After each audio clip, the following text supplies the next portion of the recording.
When kids fall, should you help them up or not? How to do it right? Let's sit down and chat about something every family with young children encounters: what to do when a child falls. Should you help them up? Or just let them be? At first glance, it might seem like a simple question, but it's actually more complicated than it looks. Some advice out there says, don't help. Let the child get up on their own, that's how they learn independence. But is it really that simple? Let's dive in and talk it through. Before teaching independence, what's most important? Pause for a moment and think, how can we teach kids to be independent without making them feel abandoned? Here's a key insight I'd like to share. Children need to feel safe and loved. That's the foundation. If we skip over these two things, teaching independence might not only fail but could even harm the child emotionally. Now, let me tell you a little story, one I call the rice inspection story. The rice inspection story, a lesson about rigid thinking. At a restaurant, there was a chef who often overcooked the rice. Frustrated, the owner went down to the kitchen and gave detailed instructions: follow my steps exactly. And make sure to check the rice at 8:30. The chef listened carefully and followed the instructions to the letter. The next day, at exactly 8:30, even though the rice cooker said, still cooking, the chef turned it off and opened the lid to check the rice. Guess what? The rice was ruined. Why? Because he followed the instructions rigidly, without understanding the real purpose of checking the rice, to ensure it's done, not to check it at an arbitrary time. This story is a great example of how being too rigid in our approach can lead to mistakes. The same goes for teaching kids independence. It's not about following a formula but understanding the deeper purpose behind our actions.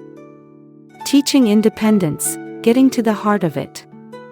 When a child falls, if parents think, don't help them up, that's how they'll learn independence, they might be missing the bigger picture. Let's not forget that children also have emotions and a need for connection. Here are two key things to keep in mind. 1. A child's pain is real.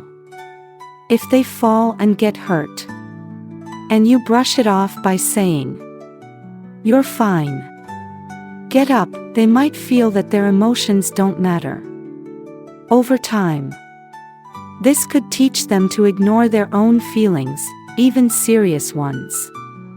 2. Children need to feel loved and supported. They should know that you're there for them, ready to help when they need it.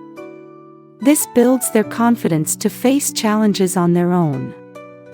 So, when you say, it's fine, stand up, without considering how the child feels. Are you really helping them grow? How to teach independence without causing harm. Now, here's the part 1 know you've been waiting for. What's the right way to respond when a child falls? The key is balance. Be flexible, but make sure you're covering these 3 essential aspects. 1. Rational understanding. Help the child understand that falling is a normal part of learning to walk and that they have the ability to get up on their own. You could say something like, it's okay. Everyone falls when they're learning. Try standing up, I'm right here if you need me. 2. Physical care.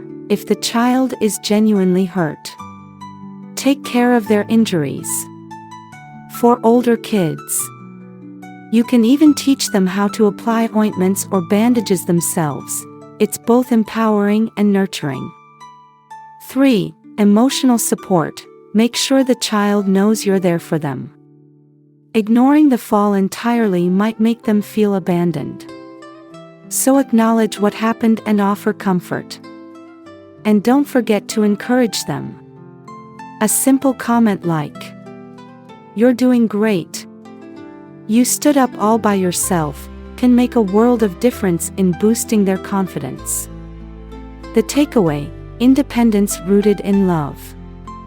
Ultimately, teaching a child to be independent isn't a one-size-fits-all solution. It's not about leaving them to fend for themselves. The real key lies in balancing love and guidance, between creating safety and encouraging independence. So, the next time your little one takes a tumble, instead of wondering whether you should help or not, remember this: make sure they feel safe and loved first. From there, they'll naturally learn to pick themselves up and grow stronger. What do you think?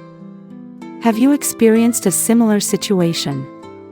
If so, I'd love to hear your thoughts, because parenting is a journey we're all learning and growing through together.